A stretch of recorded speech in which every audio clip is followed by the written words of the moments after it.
High viewers, this is Yashwant. Welcome to Cube TV. Deputy CM Konagonda Pawan Kalyan గారు, వాళ్ళ wife, ఆ సతీమణి అన్నా లెజనోవా గారు తిరుమల శ్రీవారిని దర్శించుకున్నారు. అలాగే నిన్న సాయంత్రం తలనీలాలు కూడా సమర్పించారు. ఇటీవలే పవన్ కళ్యాణ్ గారు రెండో కొడుకైన మార్క్ శంకర్ కి కొంచెం అక్కడ సింగపూర్ లో సంథింగ్ యాక్సిడెంట్ అయింది. దానివల్ల ఆవిడ మొక్కుకున్నారు. సో వాటి గురించి డిస్కస్ చేద్దాం. సో ప్రముఖ అనలిస్టు అలాగే జర్నలిస్ట్ అయిన ముళ్ళపూడి సత్యనారాయణ స్వామి గారు, నమస్తే సార్. నమస్కారం యశ్వంత్ గారు. సార్, అన్నా లెజనోవా గారు ఒక క్రిస్టియన్ అయి ఉండి తిరుమలకి వచ్చి వాళ్ళ తలని సమర్పించడం ఎలా చూస్తారు? క్రిస్టియన్లు తిరుపతి వెళ్ళకూడదని ఏం లేదు, ఎవరైనా వెళ్ళొచ్చు. కాకపోతే అక్కడ డిక్లరేషన్ ఇచ్చి నాకు ఈ వెంకటేశ్వర స్వామి మీద నమ్మకం ఉంది, ఈ టెంపుల్ మీద నమ్మకం ఉంది, ఈ హిందూ మతాల కాండక్ట్ మీద రూల్స్ మీద నాకు నమ్మకం ఉంది అని చెప్పి సంతకం పెడితే ఎవరైనా వెళ్ళొచ్చు. సో సాధారణంగా వేరే మతస్థులు కూడా ఎవరు డిక్లరేషన్ ఇవ్వరు. సో ఈవిడ పర్టికులర్ గా ఇచ్చారు, ఎందుకని? Because is citizen abiding citizen అనమాట. అంటే లా అబైడింగ్ సిటిజన్ ఆమె. అందులోనూ డిప్యూటీ సీఎం భార్య కాబట్టి చట్టానికి రెస్పెక్ట్ ఇవ్వాలి కాబట్టి అందులోనూ broad mind. Because she is foreigner. ఆమె డెఫినెట్గా ఆ బ్రాటప్ అలా ఉంది. అందువలన ఆవిడ ఏ దేవుడినైనా సరే ఒకటే అనేటటువంటి ఈక్వాలిటీతో చూస్తారు ఫారినర్స్. అందువలన ఏదో కరుడుగట్టినటువంటి క్రిస్టియన్ తీవ్రవాదత్వం లాగా అలా కాకుండా లిబరల్గా వెళ్ళింది. అందులోనూ ఆపద నుంచి పాపం ఆమె వాళ్ళ అబ్బాయిని సేవ్ చేశాడనేటటువంటి అల్టిమేట్ రెస్పెక్ట్తో, అల్టిమేట్ గ్రాటిట్యూడ్తో వెళ్ళింది. సాధారణంగా సెలబ్రిటీస్ కూడా ఎవరు తలనీళ్ళు ఇవ్వరు. సో ఈవిడ అంత పెద్ద ఫ్యామిలీ నుంచి వచ్చి ఒక మహిళ అయ్యి ఉండి తలనీళ్ళని సమర్పించారు. దాన్ని ఎలా చూస్తారు? దేవుడి ముందు సెలబ్రిటీలే ఉందండి. వాళ్ళు డిప్యూటీ సీఎం ఈ రోజు ఉంటాడు, అంతకుముందు who is he? Pawan Kalyan ఎవరు? ఓ మామూలు పార్టీ అధినేత. అంతకుముందు అతను ఎవరు? ఒక cinema hero. So there is no question of celebrity or బడా ఫ్యామిలీ.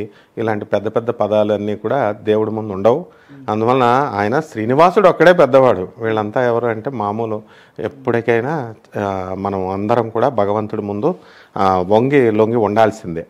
కాబట్టి వాళ్ళ అబ్బాయికి మరి నిజంగానే శ్రీనివాసుడు దయ వల్లనే వాళ్ళు అంత స్కూల్ బిల్డింగ్ అంత ఫైరింగ్ అయినప్పటికీ కూడా, మరి అంత డెవలప్డ్ కంట్రీలో ఉండి కూడా మరి ఫైర్ మెజర్మెంట్స్ అవన్నీ చూడకుండా పర్మిషన్స్ లేనటువంటి స్కూల్ అది.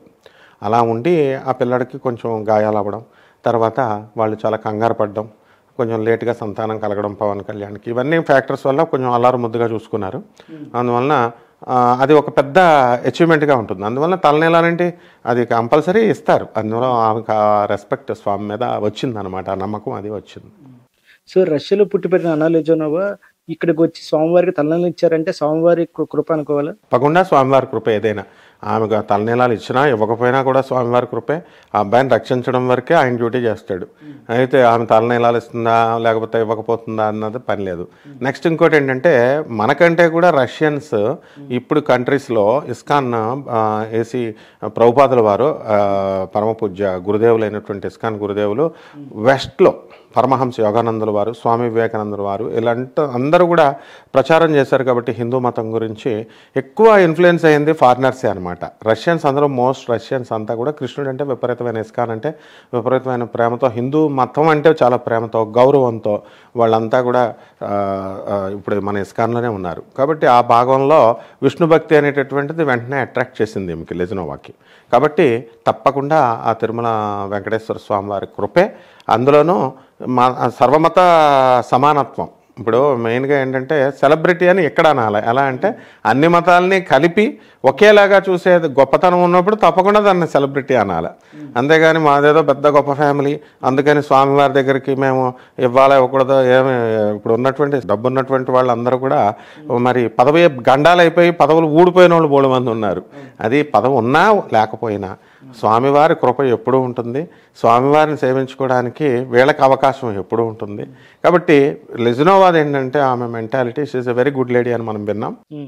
దాని ప్రకారం ఆవిడ ఏంటంటే, దేవుడు ఏదో అందరూ మనం ఎలా చూస్తామంటే ఈ అబ్బాయి ప్రమాదం నుంచి రక్షించాడు కాబట్టి స్వామివారి దగ్గరికి వెళ్ళింది అనేది వాదన తప్పు. ఆమె మామూలుగా ఎలాగో వెళ్ళాలనుకుంది, ఆమె బిజీ షెడ్యూల్ వల్ల వెళ్ళలేకపోయింది. ఇప్పుడు ఎలాగో అవకాశం వచ్చింది. అందులోనూ పవన్ కళ్యాణ్ గారు, చిరంజీవి గారు వీళ్ళంతా కూడా చెప్తారు కదా, అస్తమానం వెళ్ళి వస్తూ ఉంటారు. కాబట్టి పవన్ కళ్యాణ్ కూడా భక్తుడే కాబట్టి తప్పకుండా వాళ్ళు ఆ కోర్స్ ఆఫ్ టైంలో అలా వెళ్ళడం జరిగింది. ఇట్స్ జస్ట్ ఎ కోఇన్సిడెన్స్ అనమాట. సో రష్యన్స్, ఫారినర్స్ అందరూ ఇప్పుడు మనం కాశీలో, బెనారస్లో చూసినా, లేకపోతే మనము పూరిలో చూసినా, ద్వారకాలో చూసినా మ్యాక్సిమం మనకి దగ్గర దగ్గర ప్రతిరోజు 25 నుంచి 30 మంది ఫారినర్స్ ఉంటారు. ఎందుకంటే they like Indian culture.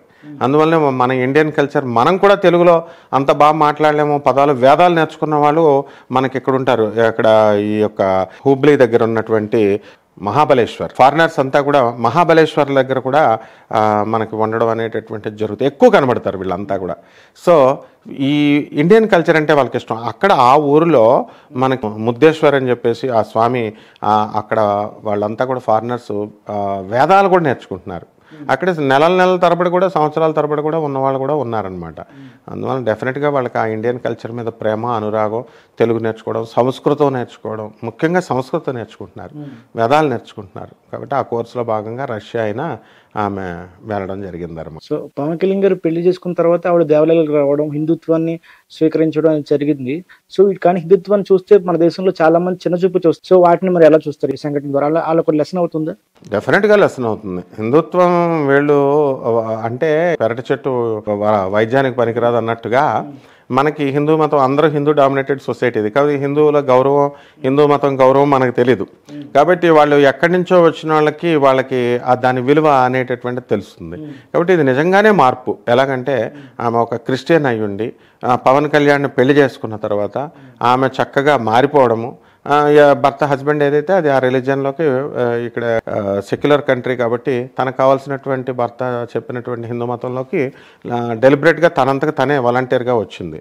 So ఆ కోర్స్ ఆఫ్ టైంలో ఆమె వెంకటేశ్వర స్వామిని ఆరాధించడం ఇదంతా ఉంది. ఇది హిందువులకు నిజంగా చాలా ప్రశంసనీయమైనటువంటిది. హిందూ మతం, వెంకటేశ్వర స్వామి యొక్క ఘనత, తిరుపతి యొక్క ఘనత తెలుసుకోవడానికి మన హిందువులందరికీ కూడా ఇది ఒక మంచి అవకాశం. ఎందుకంటే ఎక్కడి నుంచో పాపం ఆమెకు కల్చర్ తెలియదు, హిందూ కల్చరు అయినప్పటికీ కూడా వచ్చి ఇక్కడ సెటిల్ అయ్యి చక్కగా ఆమె మన స్వామివారిని మనకు సేవించి ధన్యమైందంటే హిందువులు నిజంగా ప్రశంసించాల్సినటువంటి విషయం. ప్లస్ హిందువులు తెలుసుకోవాల్సినటువంటి విషయం. సో సుప్రభాత్ సేవలో కూడా పాల్గొన్నారు, అలాగే ప్రసాదం కూడా తీసుకున్నారు. సో వీటిని ఒక క్రిస్టియన్ ఇలా చేయడం అనేది ఎంతవరకు సమ్మతిస్తారు? క్రిస్టియన్ మఠంలో కొన్ని ఉంటాయండి. బాప్టిజం తీసుకున్న వాళ్ళు ముట్టుకోకూడదని, తర్వాత వాళ్ళు స్ట్రిక్ట్లీ స్పీకింగ్ బాప్టిజం తీసుకుంటే వాళ్ళు ప్రసాదాలు తీసుకోకూడదు. హిందూ మతం హిందువుల గుళ్ళకు వెళ్ళకూడదు, ప్రభువునే మనం ఇది చేయాలి. ఎప్పుడైతే ఈమె ఈ పవన్ కళ్యాణ్ని పెళ్లి చేసుకుందో అప్పుడు she was not a Christian.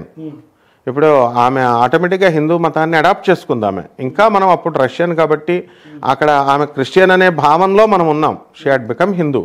అందువల్లనే హిందూ టెంపుల్స్కి విజిట్ చేస్తోంది. అండ్ హిందూ ఇంట్లో డైలీ హిందూ పూజలే జరుగుతాయి. పవన్ కళ్యాణ్ గారు కూడా మొన్న వారాణసి కూడా వెళ్ళింది, అక్కడ స్నానం చేయించుకుంది. మరి ఇవన్నీ కూడా స్నానం చేయించుకున్నారు. అందువలన ఇవన్నీ కూడా ప్రసాదాలు తీసుకుంటారు ఆటోమేటిక్గా. అండ్ తలనీలాలు ఇచ్చారు. అలాగే సుప్రభాత సేవ, అన్ని సేవల్లో కూడా పాల్గొంటారు. Because she had become a Hindu అది. And it doesn't mean that ఇప్పుడు యేసుప్రభుని వదిలేయాలని ఏం లేదు కదా. ఇప్పుడు అక్కడికి వెళ్ళారు, ఆ టెంపుల్ రూల్స్ ఏంటి దాని ప్రకారం ఆమె స్ట్రిక్ట్గా ఫాలో అయ్యారు. చక్కగా వెళ్ళారు, దర్శనం చేసుకున్నారు, రెస్పెక్ట్ ఇచ్చారు, చాలా అంతవరకే మనం చూసుకోవాలా. అంతేగాని మళ్ళీ మొత్తానికి వెనక్కి వచ్చేసి మళ్ళీ హిందూ మతంలోకి వచ్చాయని మనం అడగకూడదు. అలాగే వాళ్ళు కూడా బాప్టిజం నువ్వు తీసుకున్నావు కదా, నువ్వు ఎలా తీసుకున్నావు ప్రశ్నించే హక్కు, ధైర్యం వీళ్ళకి ఉందా? మరి మామూలు పాస్టర్లకు ఉందా? అప్పుడు అదే మామూలు సామాన్య మానవుడైతే లెక్చర్స్ ఇస్తారు. పోపు, బిషాపులే తీసుకుంటారు. రిలాక్సేషన్ ఉంటుంది ప్రతి మతంలో కూడా. అందువలన ఒక వెల్ఫేర్ ఆఫ్ ద సొసైటీకి, ఒక బ్రాడ్ అవుట్లుక్కి ఈ మత రిలాక్సేషన్ అనేటటువంటివి ఉండాలి. ప్రసాదం అంటే దేవుడి యొక్క అనుగ్రహం అంతే, అది లడ్డూ కాదు ప్రసాదం అంటే. అలా అనుకుంటే మనం ఎవరు ప్రసాదాలు తీసుకోరు, ఇంకెవరు ఇచ్చారనమాట. So she was a good Christian, she was a broad minded Christian. And Christian అంటే ఏంటి? యూనివర్సల్ బ్రదర్హుడ్ ఉంది ఆమెకు ఉంది. She was a good Hindu. Hindu అంటే ఏంటి? సమైక్యత, సమభావన, బ్రాడ్ అవుట్లుక్, ఒకళ్ళనొకళ్ళు గౌరవించుకోవడం, అదే చేసింది ఆమె. కాబట్టి she is equally a Christian, a good Christian and a good Hindu. Okay. So Pawan Kalyan గారు కూడా సనాతన ధర్మం గురించి చాలా గట్టిగా పోరాడుతున్నారు. సో ఈ అన్నలెజన్ కూడా సపోర్ట్ చేయడం అనేది ఒక హిందుత్వంలో మోటివేట్ అవుతుందా? 100% అవుతుంది. ఎందువల్లంటే వాళ్ళ రాజకీయ నాయకులు ఎన్ని రకాలుగా చూసుకున్నా వాళ్ళ పర్సనల్ లైఫ్లో వాళ్ళకి పర్సనల్గా వాళ్ళకి గ్రాటిట్యూడ్ ఉంటుంది. పిల్లాడిని వాళ్ళు ఇచ్చేశారు, రక్షించారని స్వామివారి దగ్గరికి వెళ్ళడం ఇది. అండ్ పొలిటికల్ స్టంట్ కూడా ఉంటుంది. ఎందుకంటే అతను పొలిటీషియన్, ఇప్పుడు ప్యూర్ పొలిటీషియన్, మంచి మెచ్యూరిటీ వచ్చేసింది. ఇప్పుడు పవన్ కళ్యాణ్ ఇదివరకు పవన్ కళ్యాణ్ కాదు, తెలివైన వాడు. ఇప్పుడు సనాతన ధర్మం సారథిగా ఉన్నాడు అనుకుందాం. సో అప్పుడు హిందువులంతా ఓట్లు పడాలి, ఆయన ఇంకా ప్రేమించాలి. ఆయన ఇంకా ఆయన చేసేటటువంటి ప్రతి లుక్ కూడా ఎలాగా సనాతన ధర్మ షేడ్లోనే చూస్తారు. అందువలన పవన్ కళ్యాణ్ గారి ఆదేశం మేరకు, సలహా మేరకు ఈ లెజినోవా కూడా వెళ్ళి ఉండొచ్చు.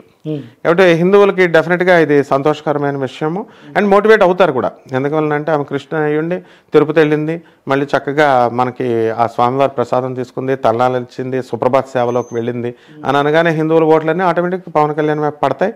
అంటే రాజకీయ ఓట్లే అక్కర్లేదు, మామూలుగా అనురాగం అనేది పవన్ కళ్యాణ్ మీద, లెజినోవా మీద సింపతి వస్తుంది అనమాట. They will become good sympathisers అనమాట. ప్రజలంతా తప్పకుండా మోటివేషన్ ఉంటుంది. సాధారణంగా ఇతర మతస్థులు కూడా స్వామివారి దర్శనానికి వస్తారు, కానీ మొక్కులు అనేది తక్కువ. కానీ ఈవిడ చేయడం వల్ల ఎక్కువ మొక్కులు స్వామివారికి వస్తాయంటారా? స్వామివారికి మొక్కులు చెల్లించుకోవడం ఇతర మతస్థుల గురించి.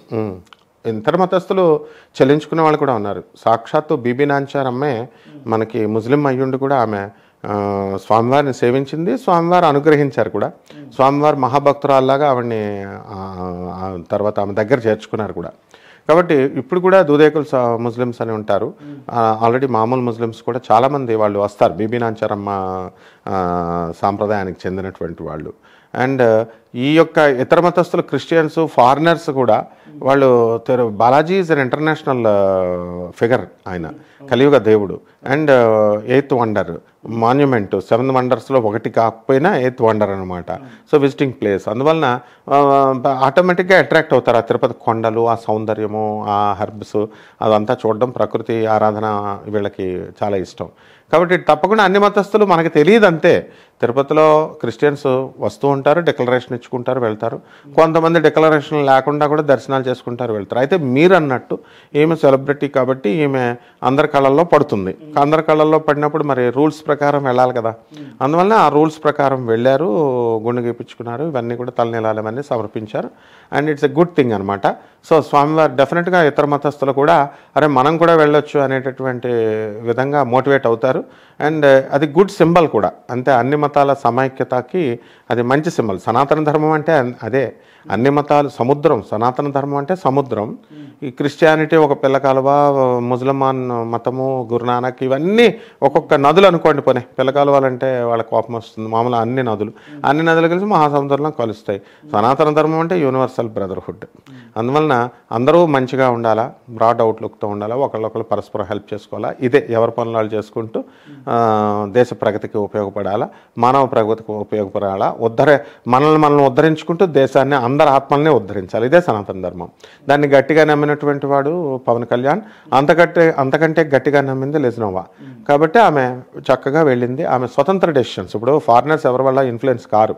ఈ విషయంలో నాకున్న అభిప్రాయం ఏంటంటే, మన పవన్ కళ్యాణ్ గారు ఆమెను ప్రెజర్ చేస్తుంటారు, చిరంజీవి గారు చేస్తుంటారు. ఆమె కొడుకు రక్షించాడు అనేటటువంటి గ్రాటిట్యూడ్తో ఆమె మోటివేట్ అయ్యి వెళ్ళిందనమాట. సో ఇతర మతస్థులకు కూడా ఇది చాలా ఆస్వాదించదగినటువంటి విషయం. ఓకేనండి, థ్యాంక్ యూ. మీ విలువైన సమయం మాకు ఇచ్చారు. Thank you.